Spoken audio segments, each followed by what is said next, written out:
Class 9 chapter 7 diversity in living organism. तो first of all हम बात कर लेते हैं कि बायोडाइवर्सिटी का मतलब क्या होता है।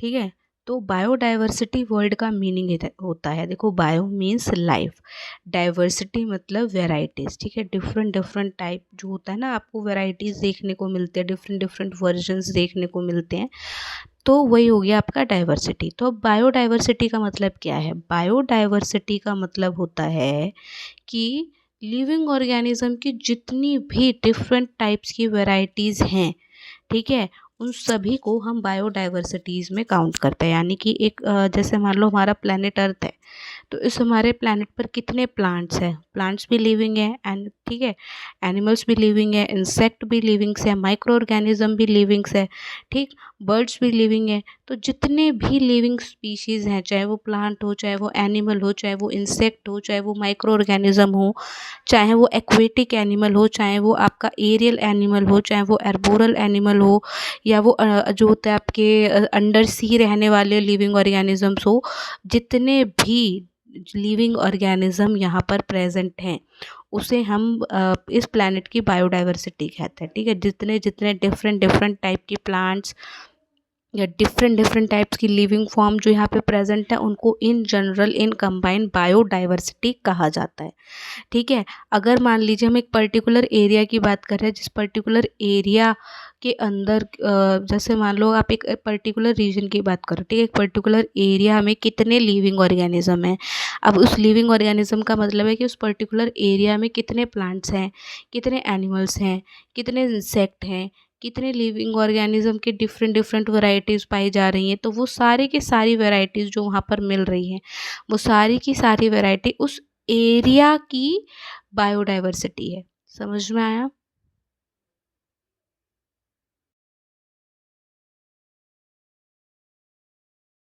है जिसको हमें समझना है, उस वो है क्लासिफिकेशन।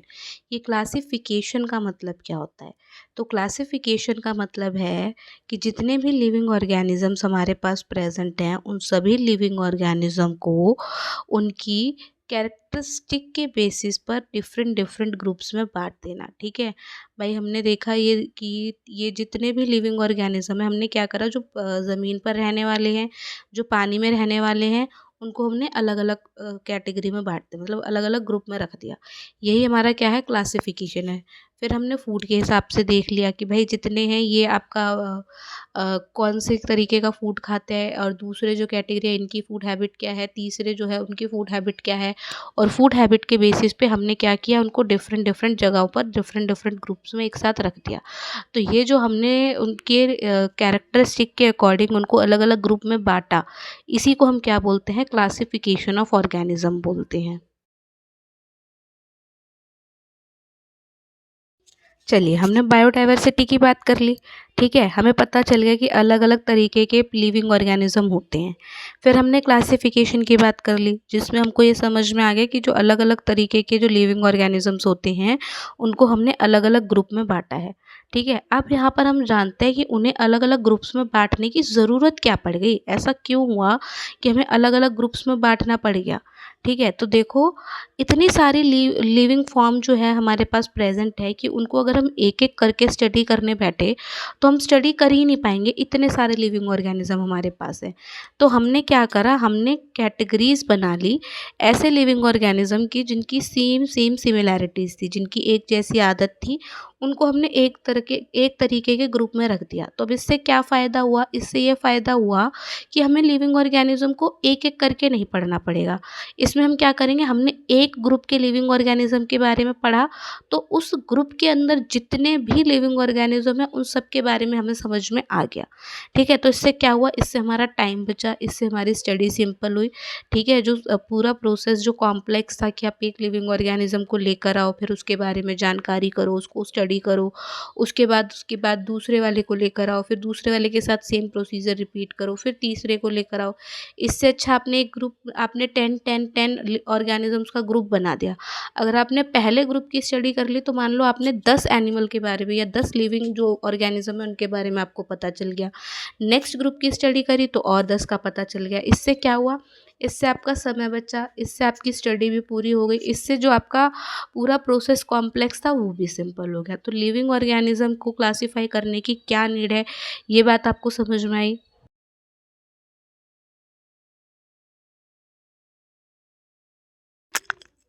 चलिए नेक्स्ट है आपको पता चल चुका है कि हमने लिविंग ऑर्गेनिज्म की क्लासिफिकेशन क्यों करी। अब हम ये जान लेते हैं कि हमने क्लासिफिकेशन कर लिया तो उससे क्या क्या फ़ायदा है, ठीक है, उसका इम्पोर्टेंस क्या है। तो इम्पोर्टेंस की अगर हम बात करें तो देखिए पहला पॉइंट क्या है कि इससे लिविंग ऑर्गेनिज्म की जो स्टडी है वो बहुत ही ज़्यादा कन्वीनियंट और बहुत ज़्यादा ईजी हो जाती है, ठीक है। बहुत ही आसान तरीके से और बहुत ही सरल तरीके से आप क्या कर सकते हैं, लिविंग ऑर्गेनिज्म की वैरायटीज़ के बारे में पढ़ सकते हैं। दूसरा, अगर आप लिविंग ऑर्गेनिजम्स को अलग अलग कैटेगरीज में बांटते हैं तो इससे आप उन सारे ग्रुप्स के अंदर जो एनिमल हैं उनके बीच का इंटर रिलेशनशिप पता लगा सकते हैं। इंटर रिलेशनशिप मतलब कि कौन किससे किस तरीके से एक किससे किस तरीके से कनेक्टेड है। अब इंटर रिलेशनशिप पता लगाने का एक फ़ायदा और है, इससे हमें इवोल्यूशन के बारे में भी पता चलता है कि कौन सा लिविंग ऑर्गेनिज्म कैसे इवॉल्व हुआ और कैसे वो इस तरीके से मिला हुआ है। जैसे आपने कभी सुना होगा कि शेर और बिल्ली जो होते हैं वो सेम फैमिली से बिलोंग करते हैं, सेम तरीके के होते हैं, ठीक है। तो शेर और बिल्ली के बीच में क्या कनेक्शन है, ये कनेक्शन हमें कैसे पता चलेगा, ये पता चलेगा इंटर रिलेशनशिप से। और इंटर रिलेशनशिप हमें कैसे पता चलेगी, वो तब पता चलेगी जब हम अलग अलग कैटेगरीज की स्टडी करेंगे, ठीक है। तो नेक्स्ट पॉइंट इसके साथ यहीं पर क्लियर हो गया कि इसके साथ साथ हमें क्या पता चलता है, इवोल्यूशन के बारे में भी जानकारी मिलती है। और इसके साथ साथ आपका नोन और अननोन ऑर्गेनिज्म का क्या बन जाता है, एक आइडेंटिफिकेशन सिस्टम बन जाता है, ठीक है। यानी कि आपको पता होता है कि इस लिविंग ऑर्गेनिज्म के बारे में हम जानते हैं, इस लिविंग ऑर्गेनिज्म के बारे में हम नहीं जानते, तो इसकी स्टडी करनी अभी बाकी है। तो आप लोगों को इम्पोर्टेंस समझ में आई।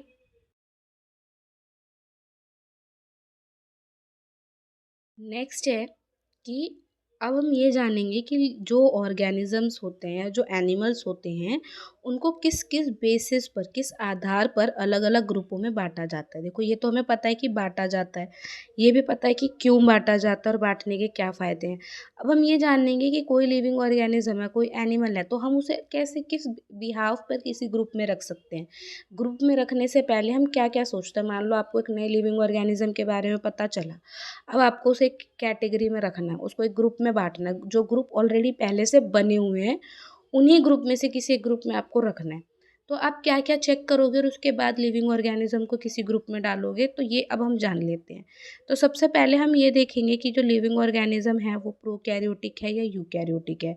अब प्रोकैरियोटिक सेल और यूकैरियोटिक सेल और प्रोकैरियोटिक ऑर्गेनिज्म और यूकैरियोटिक ऑर्गेनिज्म के बारे में ऑलरेडी हम सेल वाले चैप्टर के अंदर पढ़ चुके हैं, ठीक। तो पहला पॉइंट समझ में आया। पहले हम ये देखेंगे कि जो लिविंग ऑर्गेनिज्म है वो प्रोकैरियोटिक है या यूकैरियोटिक है। उसके बाद हम ये देखेंगे कि वो मल्टी सेलुलर है या सिंगल सेल ऑर्गेनिज्म है। इसके बाद हम ये देखेंगे कि उसके अंदर कोई सेल वॉल प्रेजेंट है या नहीं है। उसके बाद हम ये देखेंगे कि वो अपना फूड खुद प्रिपेयर कर रहा है या नहीं कर रहा है। और इन सब बातों को ध्यान में रखते हुए हम उस लिविंग ऑर्गेनिज्म को ऐसे ग्रुप में डालेंगे जिसके अंदर वो पूरी तरीके से फिट बैठता हो। तो लिविंग ऑर्गेनिज्म को किस तरीके से अलग अलग ग्रुपों में बांटा जाता है ये आपको समझ में आया।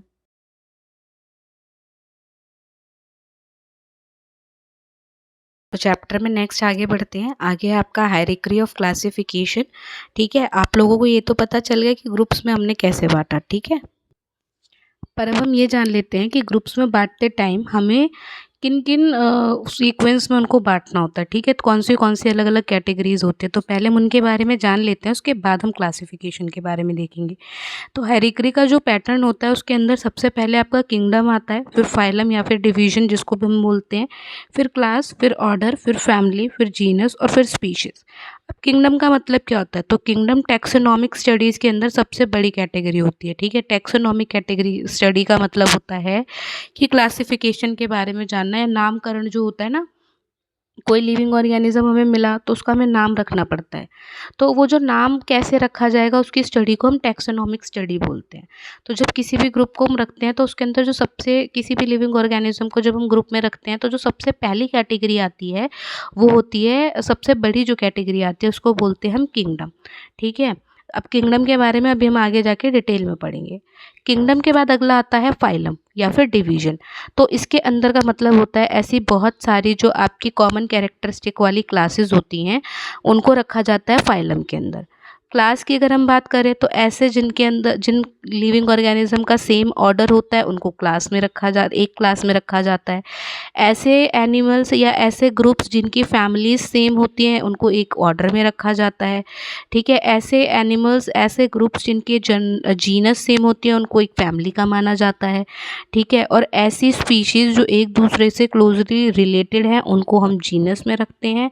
और स्पीशीज़ का मतलब होता है कि ऐसे लिविंग ऑर्गेनिज्म जो इंटरब्रीडिंग करने में सक्सेसफुल हैं, जो इंटरब्रीडिंग करके नई ऑफस्प्रिंग प्रोड्यूस कर सकते हैं, उनको हम कहते हैं स्पीशीज़।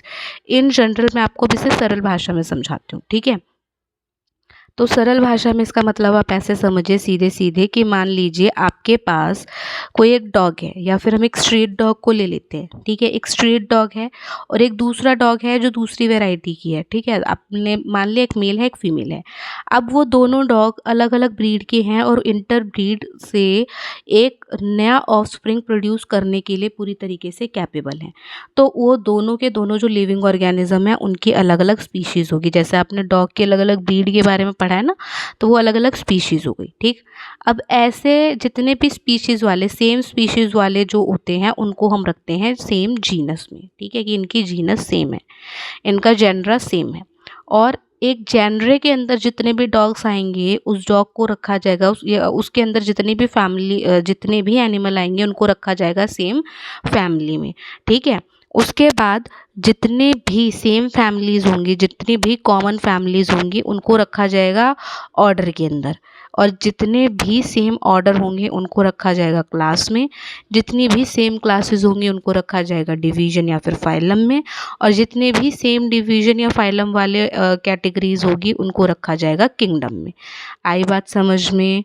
नहीं आई तो एक बार दोबारा समझो, थोड़ा सा कंफ्यूजिंग है, समझने में टाइम लग सकता है। ठीक है, आपके जो लोकल एनिमल हैं जो आपको दिखते हैं, ठीक है, जो गली में आपको घूमती हुई गाय दिख रही है, जैसे आपने सुना होगा कि भाई एक इंडियन ब्रीड होती है एक इंटरनेशनल ब्रीड होती है। तो ऐसे लिविंग ऑर्गेनिज्म ऐसे एनिमल जो ब्रीडिंग में कैपेबल है वो हो गए स्पीशीज़ में। ठीक, अब हमने क्या करा, सेम सेम स्पीशीज़ को मिलाया और उनकी क्या बना ली, जीनस बना ली। ठीक है, उसके बाद हमने क्या करा, सेम सेम जीनस वाले जो ग्रुप थे उनकी फैमिली बना दी। मान लिया आपने, ये बात समझ में आ गई, बना लिया ग्रुप। फैमिली के बाद जितनी भी सेम कैरेक्टरिस्टिक वाली फैमिली थी, जैसे मान लो आपने जब स्पीशीज़ बनाई तो स्पीशीज़ के टाइम पे आपके पास 150 अलग अलग स्पीशीज़ थी।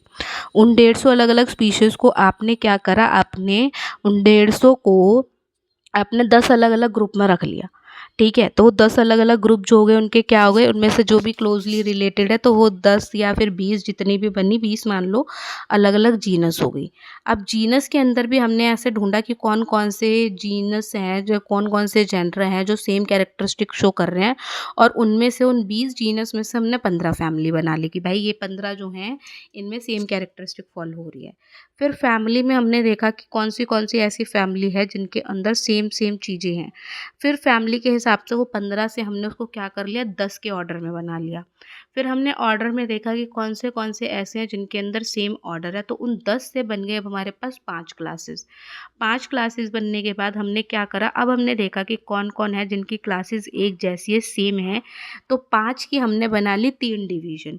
और डिवीज़न के बाद हमने देखा कि भाई किसके अंदर कितने कैरेक्टरिस्टिक मिल रहे हैं। और इस तरीके से हमारे पास वहाँ पे क्या हुई, अलग अलग, अगर मेल कर रही है तो ठीक है उसको हमने एक किंगडम में डाल लिया या 2 किंगडम में डाल लिया। अगर मैच बिल्कुल ही नहीं कर रही है तो क्या बन गए हमारे पास, 5 अलग अलग किंगडम बन के तैयार हो गए। तो हायरार्की जो है वो पूरी की पूरी आपको समझ में आई क्लासिफिकेशन की।